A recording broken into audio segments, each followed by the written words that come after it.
Hi, my name is Riley Allen. This is my review of Season 1, Episode 8 of Manifest, titled Point of No Return. So, we start off with, Ben telling, contemplating sending Cal back to school, because he wants to go back to school and be a normal enough kid. Mick convinces him that it's a good idea, because if they're already being watched, they need to just pretend to be normal. And what's more normal than a kid going to school? So he agrees. And honestly, it seemed kind of awkward for him. He meets his friends again.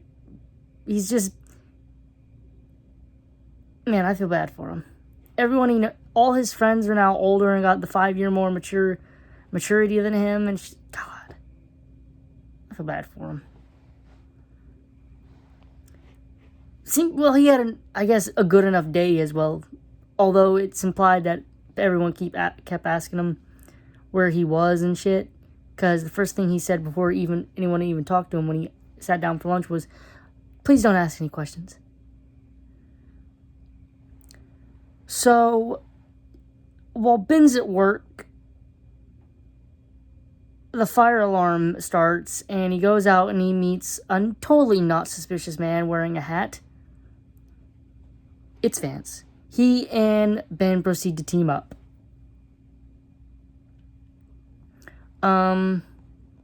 He hands Ben the file, and he finds out what's on it. He finds something that Vance couldn't decipher, and he realizes after a talk with Fiona that they're monitoring the electricity waves or something like that. I don't know. They're monitoring something that Vance probably didn't think of, but Fiona did. And they enlist Fiona's help by giving her a bug to go to the place and meet the benefactor or whatever and place the bug. In the course of this, they find out that, they're on to Ben, kind of. They know there's been searches at where Ben works, but they don't know it's him just yet, but they're probably going to figure it out. So, Ben uses his boss's, fan worship of him to kind of get more information. I kind of feel bad for his boss, I guess, a little bit, but not really.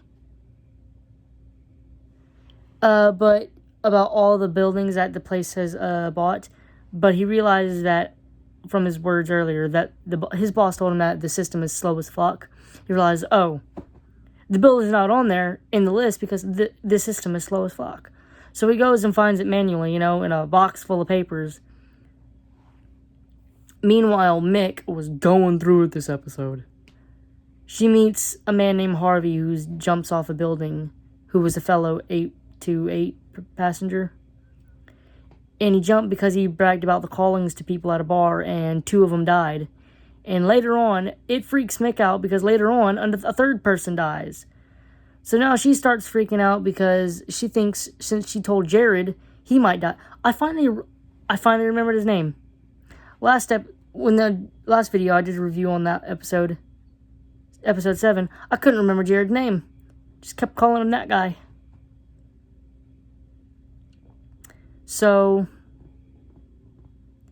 also it's said that Lourdes and Jared are now trying for children, which kind of, is giving Mick another kick in the pants to, I guess, move on. I don't know if she will.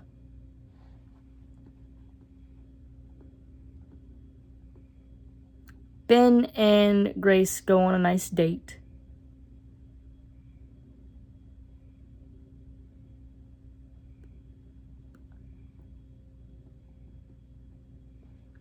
And Mick is brought in to, the team up with Vance, I guess. And the testing on the captured passengers are starting to restart. And we see Cal feel it.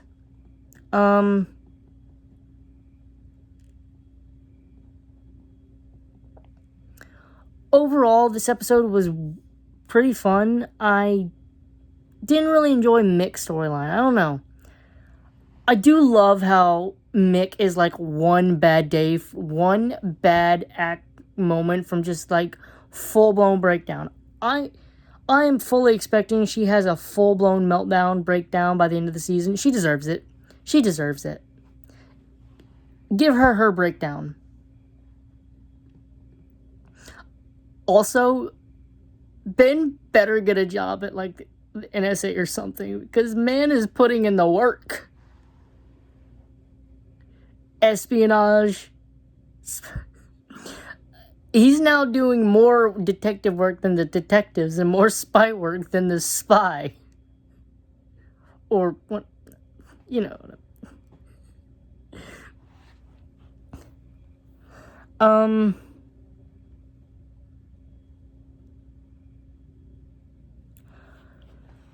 I'm assuming next episode is finally going to be when they find the passengers. It is also implied that there is a mole in the NSA, because that's what the main suit dude said. His contact in the NSA said Vance is taking a him day. Overall, I'm going to give this episode a solid, maybe 7 out of 10.